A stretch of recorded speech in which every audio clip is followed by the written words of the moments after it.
Among the clouds, I find my happy place. I love seeing the clouds so close to me, next to the window of the plane. Clouds, they make painting out of the sky. So amazing. Listen to what the sky is telling you.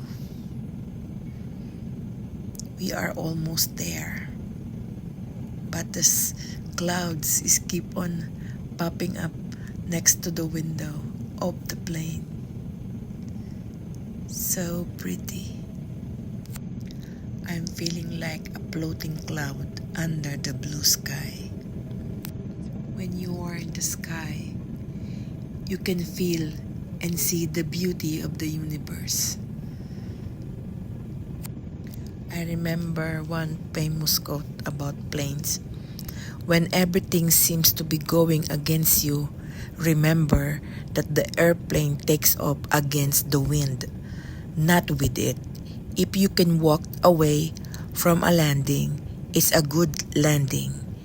If you use the airplane the next day, it's an outstanding landing.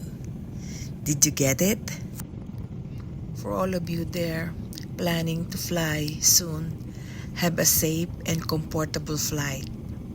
I can wait to hear your stories. For sure, it's also awesome. Whether it's for pleasure or for work, have fun exploring the world. I hope you have a great flight. Enjoy the journey.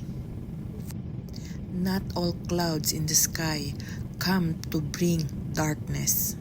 Some come to make your sunset more beautiful, and I experienced that during this flight. Thank you all for watching. Follow, like, and share.